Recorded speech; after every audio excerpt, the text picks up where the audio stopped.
But I was really just sort of left in this place where I was like, I don't know what my job is as an artist who used to make satire. I don't. I feel like we like. I tried two attempts at writing plays that were like super dystopic versions of what we're living in, but I was like, why would I drag everyone to a theater to watch what's already playing out in day-to-day life that they can see on the news? That they can see in the news. Yeah. Like, do I need to show you this idiocracy type world like played out on stage when we're already there? And I just woke up one day in I think 2018 and was like, I'm just going to run for office.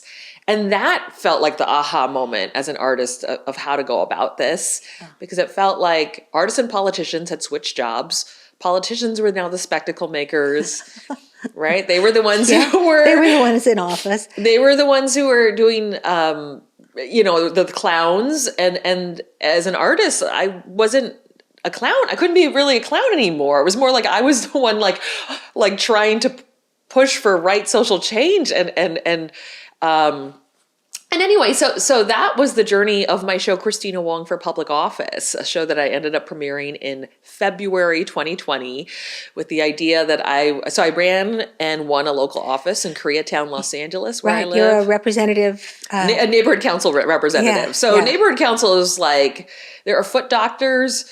They're like, I'm like neighborhood council is like the people who collect toenails and put them in jars, right? Like it's just like not...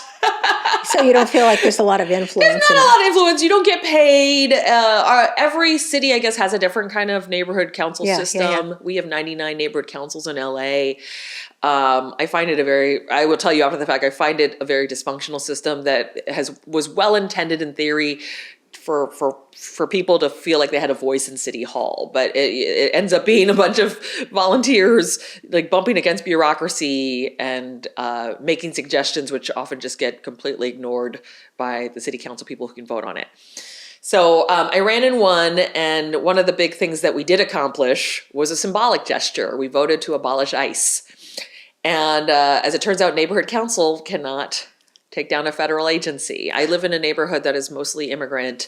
A lot of it powered by a lot of the labor that comes out of my neighborhood is powered by undocumented immigration. And it was a very emotional vote. We had all these people who were undocumented come speak.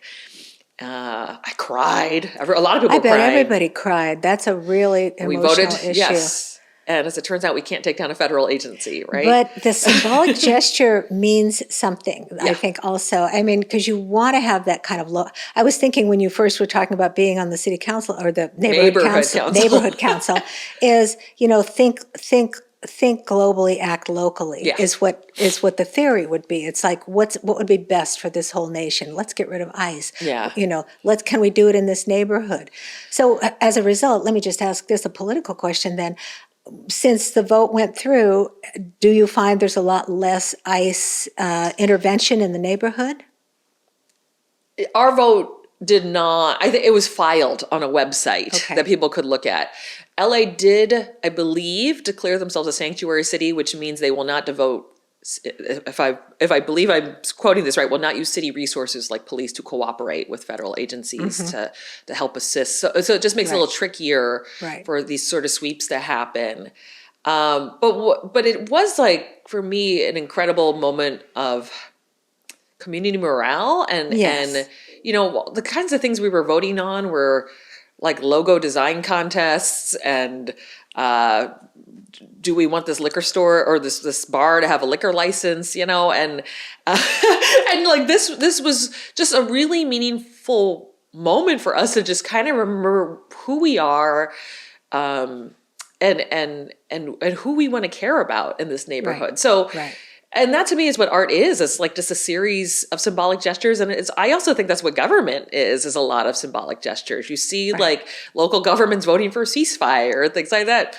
Does Netanyahu look at what Portland City Council has voted on? No. But, But in Portland, they know that they voted and they know that they heard each other's voices. They heard each other and it makes an imprint on the news. It's culture shifting. And so that to me is sort of the similarity of what government and politics does. Government, it's much more legislation that has rules that define our lives and our bodies and what we have access to. Art is a little bit different. So